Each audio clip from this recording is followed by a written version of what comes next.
You got people like this around you. Country's full of them now. People walking around all day long, every minute of the day, worried about everything. Worried about the air, worried about the water, worried about the soil. Worried about insecticides, pesticides, food additives, carcinogens. Worried about radon gas, worried about asbestos. Worried about saving endangered species. Let me tell you about endangered species, all right? Saving endangered species is just one more arrogant attempt by humans to control nature.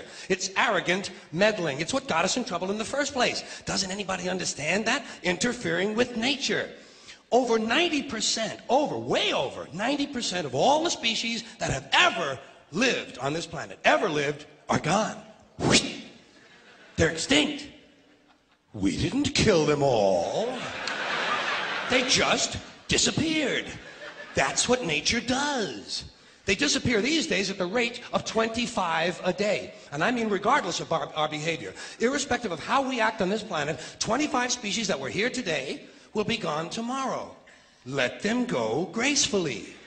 Leave nature alone. Haven't we done enough? We're so self-important. So self-important. Everybody's going to save something now. Save the trees, save the bees, save the whales, save those snails. And the greatest arrogance of all, save the planet. What? Are these fucking people kidding me? Save the planet? We don't even know how to take care of ourselves yet. We haven't learned how to care for one another. We're gonna save the fucking planet? I'm getting tired of that shit. Tired of that shit. Tired.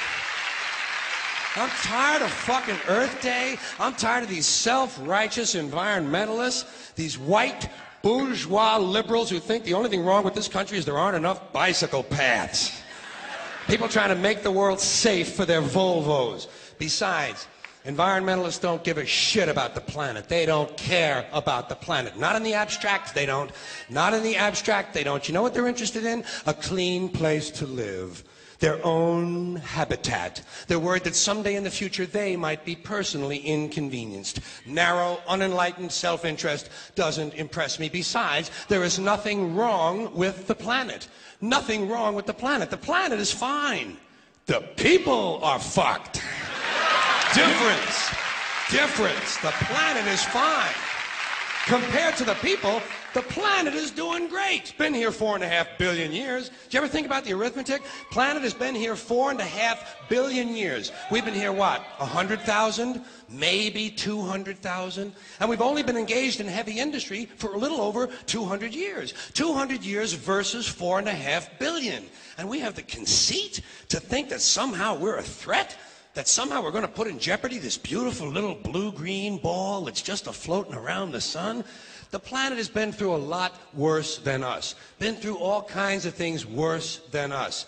Been through earthquakes, volcanoes, plate tectonics, continental drift, solar flares, sunspots, magnetic storms, the magnetic reversal of the poles, hundreds of thousands of years of bombardment by comets and asteroids and meteors, worldwide floods, tidal waves, worldwide fires, erosion, cosmic rays, recurring ice ages, and we think some plastic bags and some aluminum cans are going to make a difference? The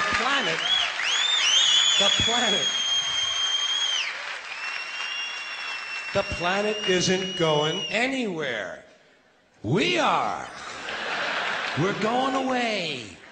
Pack your shit, folks. We're going away. And we won't leave much of a trace either. Thank God for that. Maybe a little styrofoam. Maybe. Little styrofoam. Planet will be here and we'll be long gone. Just another failed mutation. Just another closed-end biological mistake. An evolutionary cul-de-sac. The planet will shake us off like a bad case of fleas. A surface nuisance. You want to know how the planet's doing? Ask those people at Pompeii who are frozen into position from volcanic ash how the planet's doing. Want to know if the planet's all right? Ask those people in Mexico City or Armenia or 100 other places buried under thousands of tons of earthquake rubble if they feel like a threat to the planet this week. How about those people in Kilauea, Hawaii who build their homes right next to an active volcano and then wonder why they have lava in the living room?